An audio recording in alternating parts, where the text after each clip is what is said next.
हाल ही में जब भारत में सीएए और एनआरसी लागू करने की बात हुई तो काफ़ी हाय तौबा मची थी, जिसमें घुसपैठियों को देश से निकालने का प्रावधान है।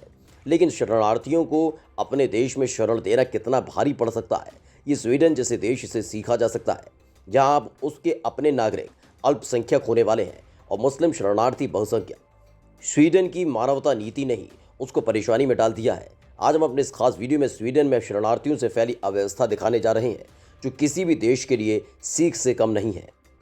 मानवता दिखाते दिखाते मुश्किल में फंस गया स्वीडन।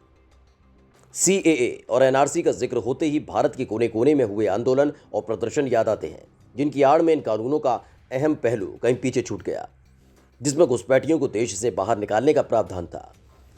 लेकिन अब भी अगर इस कानून का असल मकसद समझ नहीं आया है तो स्वीडन के ताज़ा हालात देख लीजिए, अपने आप स्थिति समझ आ जाएगी। दरअसल यूरोप के कई देश मुस्लिम शरणार्थियों की भारी भीड़ को नागरिकता देने के कारण मुश्किलों में घिरते नजर आ रहे हैं। स्वीडन में तो अगले कुछ साल में वहां के मूल निवासी अल्पसंख्यक हो जाएंगे और मुस्लिम शरणार्थी बहुसंख्यक। वर्तमान में स्वीडन में निवास करने वाली 1/3 आबादी विदेशों से ताल्लुक रखती है। समय के साथ इस देश में विदेशी लोगों की आबादी तेजी से बढ़ रही है। इसके प्रमुख कारणों में अप्रवासी की बढ़ती तादाद और मूल निवासियों के प्रजनन दर में आई कमी है। फिनलैंड की रिसर्चर क्योस्ती तिर्विनेन ने अपने शोध में दावा किया कि अगर स्वीडन में विदेशी मूल के लोगों के बसने की दर यही बनी रही तो अगले 45 साल में स्वीडिश लोग अपने ही देश में अल्पसंख्यक हो जाएंगे। क्योस्ती तिर्विनेन हेलेंसिकी के अल्टो विश्वविद्यालय में सिस्टम एनालिस्टिक डिपार्टमेंट में एसोसिएट प्रोफेसर के पद पर काम करती हैं। इसके साथ ही क्योस्ती तिर्विनेन हेलेंस्की ने मानव जनसांख्यिकी विधि और कोहोर्ट कंपोनेंट मेथड का इस्तेमाल करते हुए दावा किया कि स्वीडन के मूल निवासी 2065 तक अल्पसंख्यक हो जाएंगे। उन्होंने ये भी कहा कि अगर स्वीडन में विदेशी लोगों के बसने की रफ्तार बढ़ती है तो ये दिन तय समय से पहले ही देखने को मिल सकता है।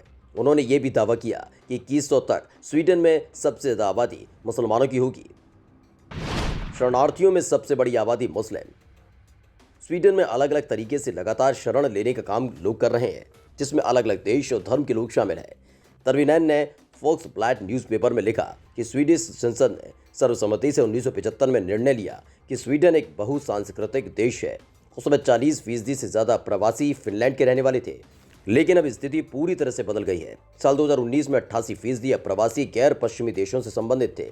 इनमें 52% तादाद मुसलमानों की थी। इस तरह अप्रवासी आबादी में एक बड़ा सांस्कृतिक परिवर्तन हुआ, क्योंकि स्वीडन में पहले जो प्रवासियों की आबादी फिनलैंड के लोगों की थी, उसे मुसलमानों ने कब्जे में कर लिया है।